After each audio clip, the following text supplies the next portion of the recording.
ကာလဒီမှာဒီကျောင်းဆောင်ကျောင်းကလေးကြီးပြန်ပြီးတော့လေဘက်ဖို့ဖက်ကအများကြီးပေါ့နော်ဒါအများကြီးရွက်နေပါတယ်အများကြီးလေးပူပေါင်းပါဝင်မှုတွေပါပါတယ်ခင်ဗျအထူးအဖြင့်ယနေ့ရဝေးမိတ်ဆွေပြည်သူပြည်ပမိတ်ဆွေတွေနေကံမြို့ကံမိတ်ဆွေတွေအကုန်လုံးပါဝင်ပူပေါင်းပြီးတော့ထောက်ပံ့မှုကြောင့်ပါဝင်မှုကြောင့်ကိုယ်ဆောင်ရှောက်မှုကြောင့်လေအများကြီးပါပါတယ်အဲဒီကာလမှာ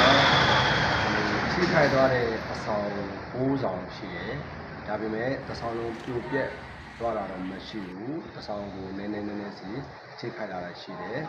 အဆောင်9ဆောင်ထိထားတယ်ဇေဒီတဆူထိထားတယ်သမီးငယ်လေးတွေ3ယောက်ထိထားတယ်ဟုတ်ဂျာနာအသေးပြောတော့မရှိဘူးခင်ဗျစာတင်နှစ်အမီဒီလက်ရှိစာတင်ဆောင်ပေ30 135ပေမျောတိုင်းတူမိုးထောင်လာတဲ့စာတင်ဆောင်က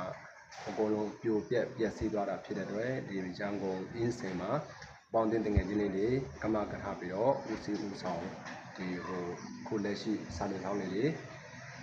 ဒီဆောက်လူတန်းပေးပါတယ်ခင်ဗျအထူးအဖြင့်ကိုဖြိုးတို့ကိုမော်ကြီးတို့ကိုဝါကြီးတို့ဒီအကုန်လုံးလိုက်ဆောင်တာဝန်ယူပြီးတော့ဒီဆောက်လူတန်းပေးပါတယ်ခင်ဗျကိုဆောက်လက်စားနှစ်ထပ်ဆောင်လေးရှိပါသေးတယ်ဖက်ကလိုအပ်နေပါသေးတယ်ခင်ဗျစာတင်ကုန်ခုံ60လောက်လိုအပ်သေးတယ်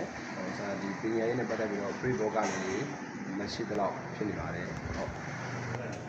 ဟုတ်ကဲ့ YC ဆက်သွယ်မယ်ဆိုရင်ဒါမန္တလေးတိုင်းပြည်သူမျိုးနဲ့88လမ်းတကူနိုင်စေးအရှိဘက်ရန်အောင်မင်္ဂလာလမ်းပေါ့နော်ဒီခန္ဓာတိုင်းထဲမှာတည်ရှိတဲ့အမှတ်25ဘာက YC ရတနာပန်းကင်းမိဘမဲ့အကြောင်းပေါ့နော်ဒါဥစဉ်ဖုန်းနံပါတ်ကတော့399256 900 ရောက်ခုံ99554425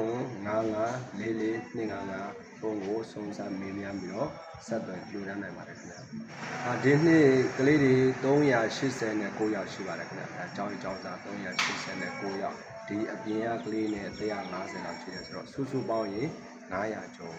ရှိပါတယ်ဗျဟုတ်ဒါတို့မနေ့စာ6နာရီတစ်ချိန်နေ့လယ်စာ7နာရီတစ်ချိန်ညနေစာ6နာရီတစ်ချိန်ပုံမှန်နေ့စဉ်နဲ့များတနေ့နဲ့1-3ချိန်